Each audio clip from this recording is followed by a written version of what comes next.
Hello my loves, I'm Ellie Frost, and on this channel we're talking about the multi-dimensional approach to rapidly and radically healing and transforming during and after narcissistic abuse. And this video is about releasing the guilt of leaving the narcissist. Now some of you might say, I'm happy to go no contact and I'm happy the narcissist is out of my life, and you don't feel that guilt, right? But for most of us, well, for a lot of us, we do carry a lot of guilt around that decision, right? A decision to go no contact, for example, or a decision not to invite the narcissist to, say, family events if it's a parent. A decision to cut off a parent can be extremely difficult. I know for me, like, you think, well, what happens if something happens to them? We feel a lot of guilt and a lot of shame and a lot of confusion over what it means to actually leave the narcissist, right? I've got a course called Sovereign. Please join it if you are in recovery from narcissistic abuse, and there's a payment plan available now. But there's a whole segment on fear, obligation and guilt, and how the narcissist keeps us in these cycles, right? Of feeling so much shame and guilt for making a decision to get this person out of our lives, or just, minimize our contact with them. That can play extremely heavily on our emotions. So I teach, anything we're doing from fear, obligation and guilt, we need to look at, because that's not coming from a good place. We want to be doing things from love, from expansion, from joy, from things that will actually enhance our lives, right? But for a lot of us, what happens is, if we leave the cycle, when we're not in the immediate pain of the torture of what the narcissist puts us through, then we can kind of romanticize the relationship. This is what happens. Our brains do this naturally. So when you're not in the pain and suffering of what they put you through, later your memories will kind of reorganize and you'll start remembering the good times. This is what we all do. We remember the narcissist in the love bombing stage, the good times you had. And because the pain has subsided, if we've done some healing, we forget how terrible it was, right? If you've got into a relationship where you've had to feel like you had to go no contact or very limited contact, that's a very serious thing. So there's a whole lesson I do in my program where you actually do a heart healing and you actually get to remind yourself, write it down. I recommend this, what they did, what happened, how it made you feel, why it was wrong, right?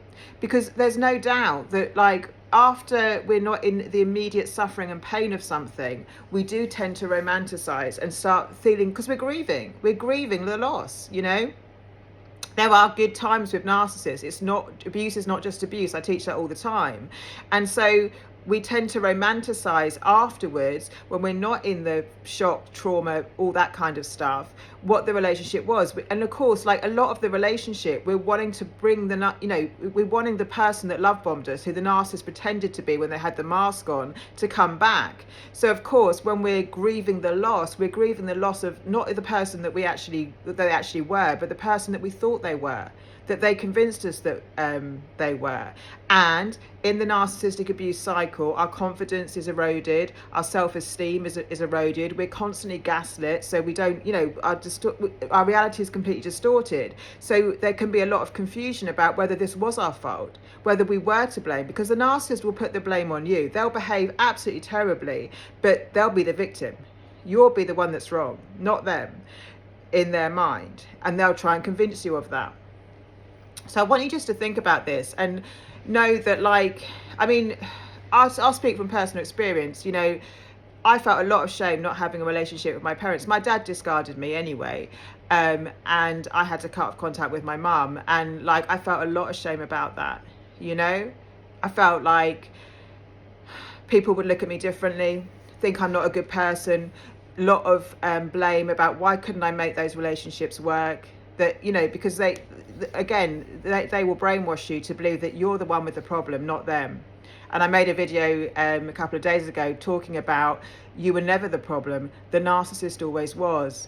But it's very difficult often for other people to understand, why you don't have a relationship with, maybe it's a family member, right?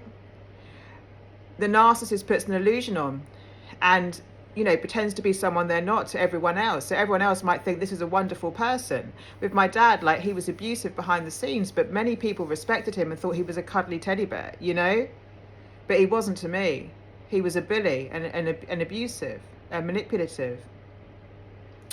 So what I would say is just be aware of like where you are, if you're holding on to the relationship because of guilt, right? And it's a really hard decision. This is a personal decision. I don't tell anyone they have to go no contact. I don't tell anyone what they should do. I help them with tools to recover so that they can make a good decision that suits them, because these are big decisions. These are lifelong decisions. And what we don't want to do is spend the rest of our lives doubting ourselves, because we can make a decision to go no contact and then we can live in a cycle of like, oh, should I have done that, should I not have done that? I mean, I had no choice with my parents really, but like especially with my dad, like he discarded me, so you know, just because I wouldn't allow him to abuse me anymore, and I made that clear. But you know, if we make this decision, we've got to stand strong in it. We've got to have the tools to rebuild ourselves emotionally, and again, come into Sovereign because it's brilliant for this. But like, you know, so that we don't live in the eternal cycle of doubting ourselves and wondering if we did the wrong thing, because that can be a really, really hard place to be, right? So a lot of people, they go no contact, but then they reminisce of the good times, and they doubt that they made the right decision, and they worry about the narcissist still, and this because they still care. Like, you still love this person, you still had a lot of feelings for this person. It's very strange for me to think, you know, I mean, I would be sad if something happened to my parents despite what they did to me, right? So just to know that, like, you get to let go of the guilt. You've got to make a decision that's right for you. You've got to look after your emotional safety and your mental health and your well-being. And if you've come anywhere near considering going no contact with someone, then you've got to know that their behavior is probably quite serious, right, and detrimental, and the narcissist won't change. So some of us like go into the self-doubt because we think, well, maybe they'll change in future, maybe they'll learn their lesson. The narcissist doesn't care about losing you. They do care about losing supply. That annoys them, but it's not because they care about you in the way that you might have cared about them. And that's what's really strange. You know, I think, how could my dad not want a relationship with his daughter? I actually asked him for one after he discarded me, but like, and he refused it. But you know, I'd kind of called him out on his behavior, and I'd never done that before, and that's what caused the break. So his ego was, you know, they don't like their ego being challenged. So it's a difficult decision, but you've got to know that you've got to do the energy work if you can come into Sovereign, but do work on yourself, do the healing, so that you don't keep living in the self-doubt of, did I do the right thing, and the guilt of what if something happens to them, and you know, did I make the wrong decision? If you've come close to making a decision of no contact, then there's going to be really, for most of us anyway, there'll be very, very strong reasons why. And during the cycle, because you've been brainwashed by the narcissist, you will think that, you might think that some of this is your fault, right? And it's not. It was never your fault if you're with a narcissist. It was always the narcissist. It's spiritual warfare, it's psychological warfare, and we're not trained to deal with it. So I hope you like this video. Please check out my program Sovereign. It's in the description box. I've also got a program running at the moment called Rebirth, which is all about letting go of the past, rebirthing into our true authentic selves, in our power, manifesting our best lives. Sovereign is my narcissistic abuse recovery program, and there is a payment plan for that if you want it. Rebirth is only $111 right now, right? And we're doing it, we're running it live.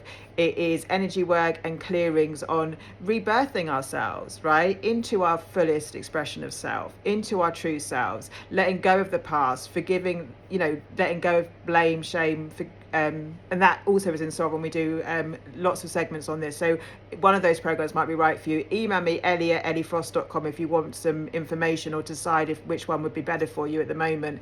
But I definitely recommend Sovereign, because we go deep into this stuff, and it's deep emotional wounding that we have to clear in order to go forward in our lives. So yeah, thank you for being here. Lots of love, and I'll speak to you soon.